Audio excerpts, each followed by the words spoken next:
Attorney and Rising PAC senior strategist Alexander Wilkes is here, along with Reason Magazine editor-at-large and host of the award-winning Fifth Column podcast.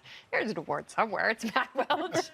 No one's going to look it up. Don't worry. And Foreign Strategies president and National Taxpayers Union senior fellow Maddie Depler is here. Welcome, everyone. Thanks for having me. I want to talk to the person who knows Justin Amash best. Is this a good move for him?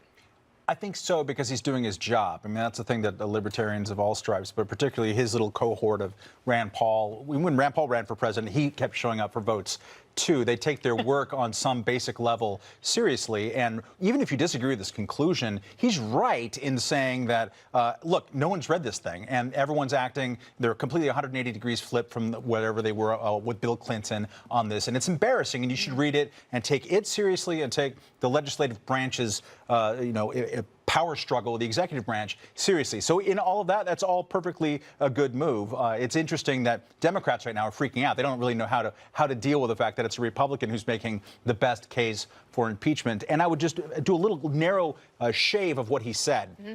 He's not ready to draft articles of impeachment. What he said tonight to reporters is that it's a process. And if at the end of the process you discover there's a reason to draft those articles, then do that. But our job should be doing that process. Well, and I think the job should be to read the Mueller report as though what is being assigned to the president in Part 2, if that were applied to a statist, super leftist, progressive Democrat, would you have the same feelings? Would you have the same feelings and come away going, no obstruction, no collusion?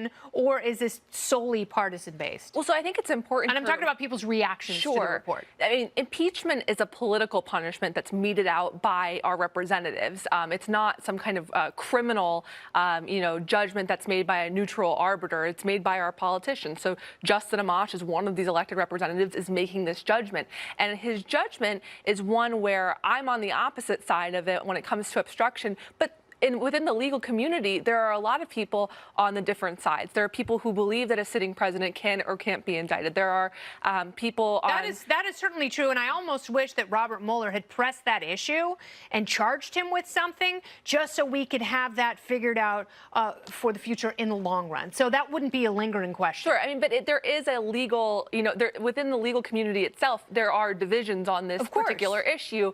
And so I think that this was a lot of flash, but I'm not sure how much is there, particularly as Matt said, because there are no articles of impeachment that are being drafted right now, and I don't think the political will is there for that. Can we get back to what Matt just said, though, about how the bar for members of Congress doing their job is literally just showing up to vote? I mean, the bar is that low, and I would say that the bar is... But a lot of them don't even do that. That is fair, Kennedy, but I would also say that, listen, when it comes to having a Twitter screed, that is not the same thing as making policy. If there are not articles of impeachment drafted... Are you talking about the president or... I'm talking about anyone who has a republic responsibility to do something when they're in a position of power, Amash and the president. So if Amash has this opinion, he should do something about it. He had a Democrat tweeting at him, well, come on over and sign my articles of impeachment or my bill to get this process started. He should do something if he believes that this is actually where he stands and what the fight that he wants to pick. One of the things that he has done, as you well know and have covered on this show, is that on various things having to do with the authorization of use of military force or the power that the Congress should have over things like tariffs and trade and immigration and other things, he has always said, he has drafted those bits of legislation and said, we need to do something right now about executive power and on surveillance and Fourth Amendment and all this other stuff. Congress has been, the real constitutional crisis in the country is not whatever Bill Barr is saying or whatever, like subpoenas trying to be quashed or like ignored by the president. It is the slow-moving lack of the executive or the legislative branch doing its job and instead punting it to the president because it's politically easier to do that. Or punting it to courts. Or punting it to courts, and suing in terms of executive orders instead of doing their job. That's exactly right. And I think the best illustration of that right now is immigration. But, to have someone also who explains every single vote, and when it is a no vote, oftentimes it's because of something subtle within the text that is problematic, which also goes to show when you have bills that are, 200 and 300 pages long, a lot of times people don't read them. And he does read them, and he does take issue with certain things, and that can make him unpopular to leadership. But he's well thought of in his district. We'll see if he runs again or if this primary challenger is successful. Now, let's talk about another 2020 contender, Democratic contender, Kamala Harris, taking aim at the gender pay gap by promising to punish companies that don't try to even things out. Last night, she explained why. In America today, Women for the same work, for the equal work, on average make 80 cents on the dollar. Harris wants to require companies to get an equal pay certification from the government. According to her plan, companies, quote, must demonstrate they have eliminated pay disparities between women and men who are doing work of equal value. If companies do not comply, they would be fined 1% of profits for every 1% difference in pay.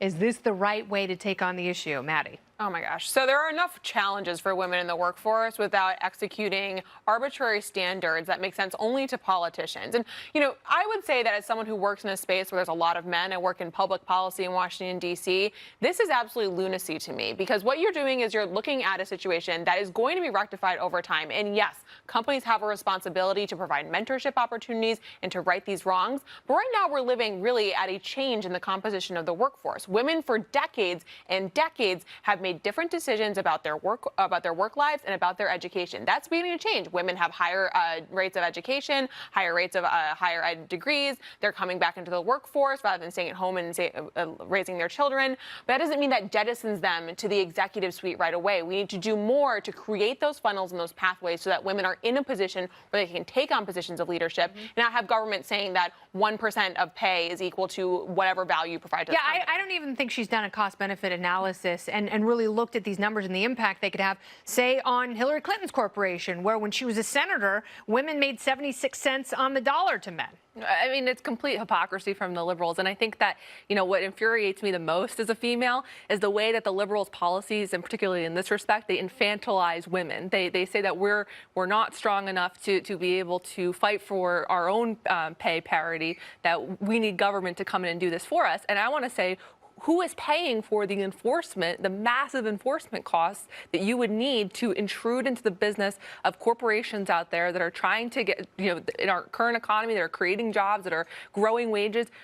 Who's going to enforce this from the federal government and lend a hand where it's not needed? As Maddie said, the market is correcting some of these wrongs from the past, and I think we should continue to let that do its job. It's already illegal to discriminate on the basis or to pay people unequally under the law. This top-down oppressive policy could have some unintended consequences, and also oftentimes it's a case-by-case basis. Right. It is, and I mean, she has stated tonight, I saw her on a rival cable network, saying that it's not even up for discussion. It's a basic fact that women get 80 cents to the dollar for men for the exact same work.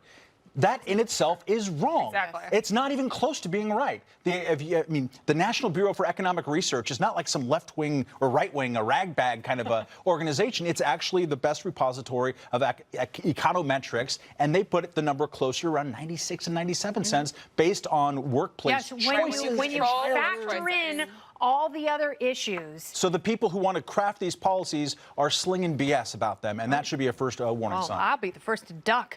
All right, I want to thank you all so much. Maddie, and Alex. All right, it's almost a triple Maddie night. We'll call it.